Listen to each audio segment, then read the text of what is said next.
जहां बता दें रायबरेली और अमेठी को लेकर इस वक्त की सबसे बड़ी खबर आपको टीवी 9 भारतवर्ष बता रहा है। बता दें रायबरेली से राहुल गांधी चुनाव लड़ेंगे, अमेठी से केएल शर्मा कांग्रेस उम्मीदवार बताए जा रहे हैं और कांग्रेस ने दोनों नाम का ऐलान किया। आपको बता दें राहुल और केएल शर्मा आज नामांकन करने वाले हैं। आपको बता दें इस वक्त की ये सबसे बड़ी खबर और लेटेस्ट इंफॉर्मेशन टीवी 9 भारतवर्ष आपको दे रहा है, जहां तमाम कयासों के बीच अब बड़ा फैसला हो चुका है और फैसला यह कि राहुल गांधी अब चुनावी मैदान में रायबरेली से होंगे। वहीं बड़ी खबर आपको हम बता रहे हैं कि किस तरीके से अब यह फैसला लिया गया है और खबरें यह भी सामने आ रही है कि किस तरीके से प्रियंका गांधी चुनावी मैदान में नहीं होंगी, यानी प्रियंका गांधी चुनाव नहीं लड़ेंगी और अमेठी से केएल शर्मा कांग्रेस उम्मीदवार है। तो रायबरेली से राहुल गांधी, अमेठी से स्मृति ईरानी के सामने केएल शर्मा। अब प्रियंका गांधी को लेकर खबर यही है कि वो चुनाव नहीं लड़ेंगी। तो इस वक्त की तीन बड़ी खबरें आपको हम बता रहे हैं, जहां रायबरेली और अमेठी को देखते हुए, गांधी उम्मीदवारी को देखते हुए बड़े फैसले हो चुके हैं, लेकिन राहुल गांधी चुनावी मैदान में है रायबरेली से। खबर प्रियंका गांधी को लेकर यह है कि वो चुनाव नहीं लड़ेंगी। और तीसरी और महत्वपूर्ण खबर आपको बता रहे हैं, जहां अमेठी से अब चुनावी मैदान में गांधी नहीं बल्कि केएल शर्मा है। हमारे रोविंग एडिटर पंकज झा लगातार हमें इस बारे में इनसाइड इनपुट दे रहे हैं। और पंकज जी, इस फैसले का मतलब क्या है?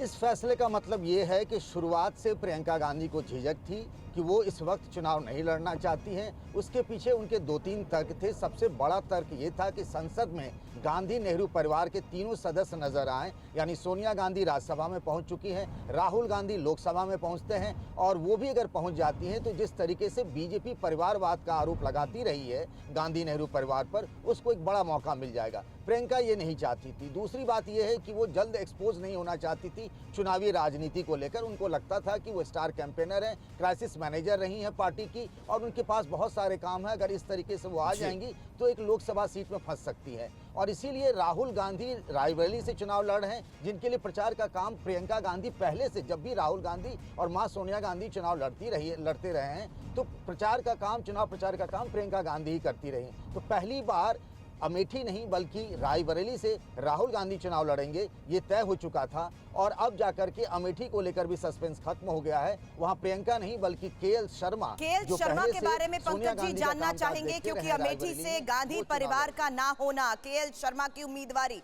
इनके बारे में बताएं।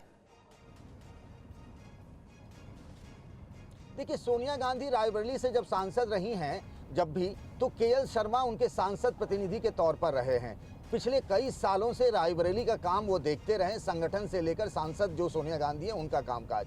इसके अलावा आपको बताऊं कि वो कांग्रेस पार्टी के राष्ट्रीय सचिव भी रहे, बिहार के वो सह प्रभारी भी रहे हैं। केएल शर्मा गांधी नेहरू परिवार के काफी करीबी माने जाते हैं। जब बहुत सारे नेताओं ने अमेठी से चुनाव लड़ने से मना कर दिया, जब प्रियंका गांधी ने मना कर दिया, तो केएल शर्मा उस पर सहमत हुए हैं और केएल शर्मा कांग्रेस के उम्मीदवार होंगे अमेठी से। लेकिन अच्छा दिनेश, जो ये सवाल आ रहा है पंकज जी, सवाल अमेठी को लेकर बड़ा बना हुआ है, क्योंकि यहां पर स्मृति ईरानी जो मौजूदा सांसद है और लगातार 3 बार यहां से राहुल गांधी यहां से सांसद है, लेकिन एक बड़े अंतर, एक बड़े फर्क से 2019 में उन्हें हार का सामना करना पड़ा। तो केएल शर्मा का नाम यहां पर सामने आना क्या कोई सरप्राइज था? हालांकि उनकी जो करीबी है गांधी परिवार से, वो समझ में आती है, या फिर कुछ और भी नाम थे जो यहां से चल रहे थे? देखिए, कुछ और नाम चल रहे थे जो मुझे जानकारी मिली, उस पर लंबी चर्चा हुई, बैठक भी हुई, लेकिन बाद में आखिरकार तय किया गया कि चूंकि और कोई नेता इस बात को लेकर कह रहा था कि चूंकि माहौल बना था कि गांधी नेहरू परिवार का कोई सदस्य अमेठी से स्मृति ईरानी के खिलाफ चुनाव लड़ेगा, ऐसे में कोई स्थानीय नेता उनको टक्कर नहीं दे सकता था। तो अंत में आखिरकार कोई विकल्प नहीं मिल रहा था। प्रियंका गांधी चुनाव लड़ने से मना कर चुकी थी। केएल शर्मा परिवार के बेहद करीबी और भरोसेमंद माने जाते हैं। उनको रायबरेली और अमेठी की संगठन की और साथ ही वहां के इलाके की समझ भी रही है, सालों से इस इलाके में काम करते रहे, इसीलिए ये तय किया गया कि केएल शर्मा को ही चुनाव लड़ाया जाए और अब वो उम्मीदवार होंगे पार्टी की तरफ से अमेठी से। अब रायबरेली पर सवाल पंकज जी, राहुल गांधी और रायबरेली पर उनकी सहमति कैसे संभव हो पाई? देखिए, इसमें ये कहा जा रहा था, जो सबसे बड़ा तर्क ये दिया जा रहा है कि चूंकि वो कांग्रेस अध्यक्ष रही, सोनिया गांधी का एक तरीके से संसदीय क्षेत्र रहा है। अमेठी के मामले में ये तय हुआ था कि चूंकि वायनाड से भी वो चुनाव लड़ रहे हैं और अमेठी से भी अगर राहुल गांधी लड़ते हैं, एक सीट छोड़नी पड़ेगी उनको इस हालात में। वो वायनाड सीट छोड़ना नहीं चाहते थे। अब अगर रायबरेली से वो लड़ रहे हैं, वो अगर सीट चुनाव जीतते हैं, अगर वो छोड़ते हैं, तो ये तय किया गया है, जो कहा जा रहा है सूत्रों के हवाले से, कि उनके छोड़ने के बाद उपचुनाव में प्रियंका गांधी की एंट्री चुनावी राजनीति में हो सकती है, ऐसा बताया जा रहा है। इसीलिए रायबरेली को सांकेतिक तौर पर, चूंकि सोनिया गांधी की सीट रही है, इसीलिए वहां से राहुल गांधी ने चुनाव लड़ना बेहतर समझा।